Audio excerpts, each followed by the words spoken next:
ওই দেখো আমার মা। তা যাই হোক, কেমন রয়েছে গো দিদি ভাই? আজকে তোমার এই ভাইয়ের অনেক বড় একটা দায়িত্বের কাজ পড়েছে। কি দায়িত্বের কাজ? এই যে এই মানুষ দুটোকে আমাকে খুঁজে বের করতে হবে। আমার দিদি ভাইয়ের অর্ডার দিয়ে এই মানুষগুলোর বাড়ি পৌঁছাতে হবে আমাকে আজকেই। সারাদিন কাজকর্ম করার পর বাড়ি ফিরেছি। দুপুর পার হয়ে গেছে, প্রায় 3টে বাজে। অন্ধকার লাগার আগে, মানে অন্ধকার নেমে আসার আগে আমাকে এই মানুষগুলোকে খুঁজে বের করতে হবে। তা দিদি ভাই, চলো শুরু হচ্ছে তোমার ভাইয়ের আপনজন।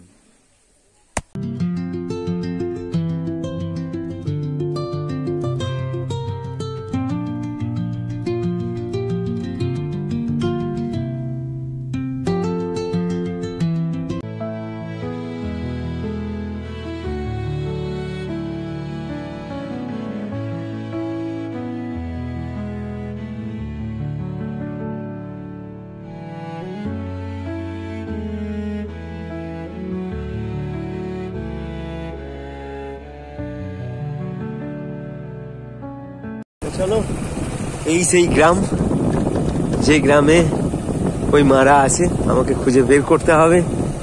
চলো এই ছেলেগুলোকে জিজ্ঞেস করবো সামনে।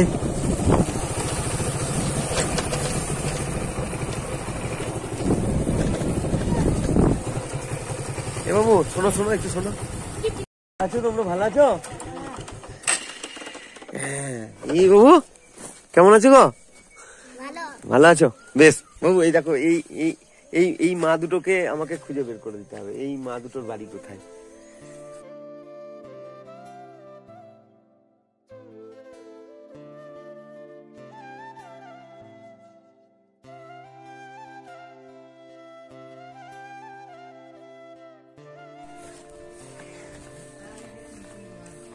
এখানে এসে জানতে পারি আমি এই পাড়াতেই তোমার অনুষ্ঠান করতে এসেছিলাম, জানো তো।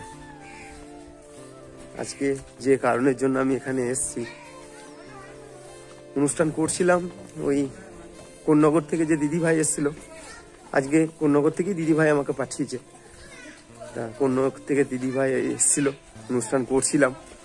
অনুষ্ঠান চলাকালীন এই যে এই মা হঠাৎ করে আমাকে চেয়ে বসে যে, বাবা একটা কম্বল দিবি, খুব ঠান্ডা পড়েছে, বাবা একটা কম্বল দিবি, এমন করে বলেছিল। দিদি ভাই বাড়িতে গিয়ে ভিডিওটা, মানে আপনজনের ভিডিওটা তোমার দেখেছে। এই যে বলাটা ভিতর থেকে এমন একটা টান এখানে এসে শুনতে পাই সবার মুখে, যে সেই মা আজ 1 সপ্তাহ হবে এই পৃথিবী ছেড়ে না ফেরার দেশে চলে গেছে। এতক্ষণ তোমার সবই ঠিক ছিল, মনের আনন্দে যে এইগুলো নিয়ে আসছিলাম। এখানে এসে যে এরকম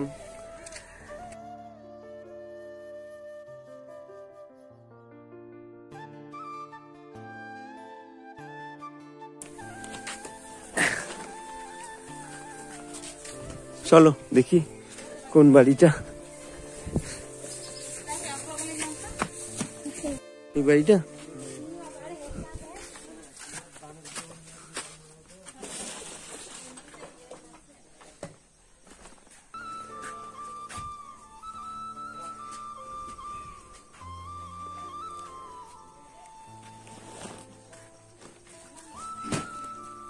এই কম্বলটা এবার কাকে দেবো?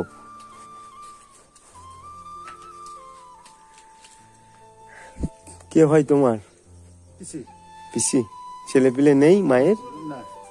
তোমার কাছেই থাকতো নাকি? আমার কি থাক। কদিন হলো মারা গেছে?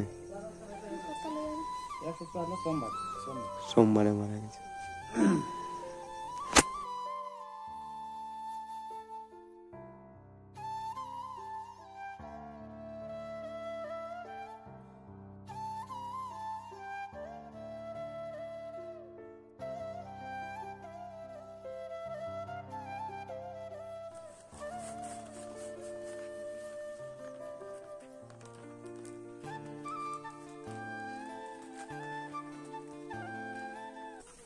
তোমার পিসি এই আপনজনের ক্যামেরায় বলেছিল যে বাবা খুব ঠান্ডা পড়েছে, একটা কম্বল দিবি। আমার এক দিদি ভাই দূর থেকে তোমাদেরকে দেখছে, দেখো দিদি ভাই, আপনি গত পরশুর দিনকে আমাকে ফোন করে বলছিলেন যে ওই মা দুটোর জন্য একটা ব্ল্যাঙ্কেটের ব্যবস্থা করো তুমি। আজ এতটা দুঃখ নিয়ে কথাটা বলছি আপনাকে, আমার আপনজন দিদি ভাইদের। আজ যদি এক সপ্তাহ আগে আমি আসতাম, কিংবা আগে রবিবারে আমি আসতাম, মানুষটা বেঁচে ছিল। আজ এক সপ্তাহ হলো মানুষটা আর জীবিত নেই। যাই হোক, এটা রেখে দাও, আসি। হ্যাঁ,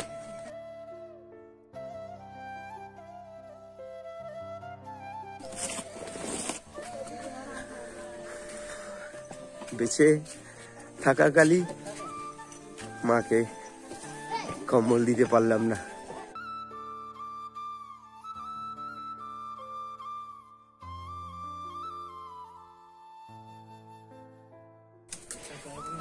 এই দেখো এক মা, এই মায়ের সঙ্গে সেই দিনকে তোমার ওই মাও ছিল, দুজনা পাশাপাশি দাঁড়িয়ে, বাবা কম্বল দিবি না?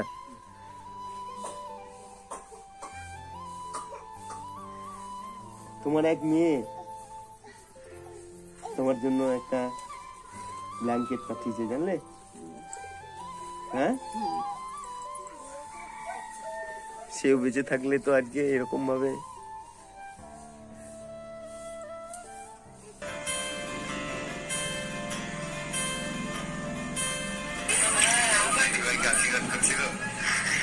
আশীর্বাদ করো যেন, হ্যাঁ, যেন মানুষটা ভালো থাকে, এই যে ইনি যেন ভালো থাকে। হ্যাঁ হ্যাঁ, শরীর ভালো থাকলে আবার আসবে আমাদের কাছে। হ্যাঁ, এনে দেবো মা, কম্বল এনে দেবো মা। হ্যাঁ, দেবো দেবো দেবো মা, দেবো। এই ঠান্ডার দিন আসছে, কম্বল একটা এনে দেবি। দেবো মা, দেবো দেবো দেবো।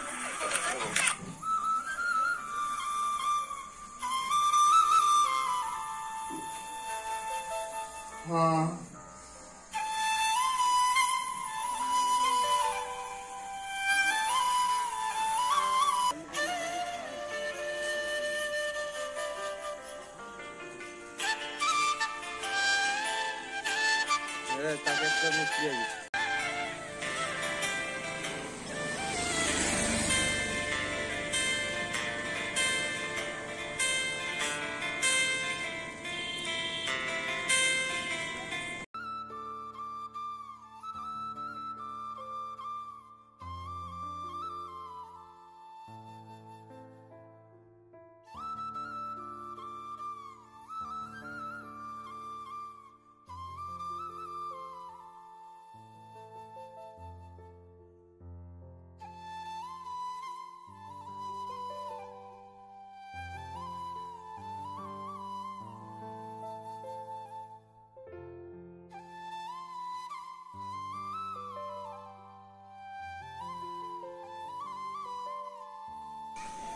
এই দেখো সেই জায়গা, এখানে রান্না বান্না হচ্ছিল, দিদি এখানে বসেছিল, আর মা এখানটায় দাঁড়িয়ে ছিল।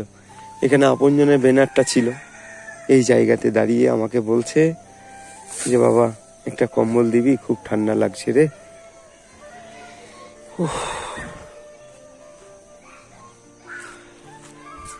যেখানেই তুমি থাকো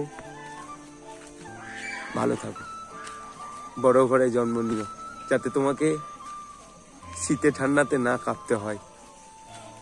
হ্যালো করলে যেন হাজার হাজার ব্ল্যাঙ্কেট কম্বল দামি দামি তোমার কাছে এসে পড়ে, এটাই প্রার্থনা রইল।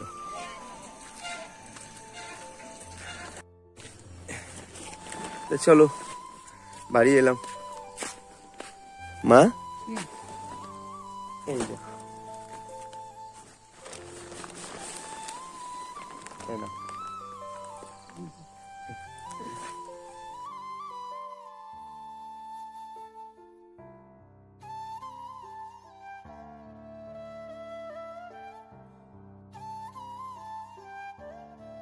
আমার মা, দিদিভাই বলেছিল আমাকে যে বাহাদুর, ওই মা দুটোকে তুমি খুঁজে বের করে একটা কম্বলের ব্যবস্থা করো, আর তোমার মায়ের জন্য একটা নিও।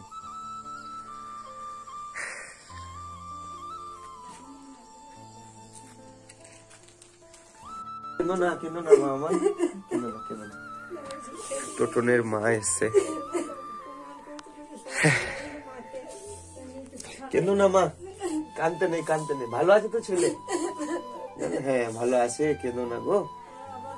এবার দিন 15 মধ্যে তোমার বাড়ি চলে আসবে, দেখবে দিন 15 মধ্যে খুব তাড়াতাড়ি ছুটি দিয়ে দেবে। টোটন এখন সুস্থ আছে, দিন 15 মধ্যেই টোটনকে ছুটি দিয়ে বাড়ি পাঠিয়ে দেবে ডাক্তারবাবু। মনটা খুব খারাপ হয়ে গেল ওই মায়ের জন্য। কত আবদার করে আদর করে আমাকে বলেছিল যে বাবা একটা কম্বল দিবি। এই ঠান্ডার দিন আসছে, কম্বল একটা এনে দিবি। দেবো।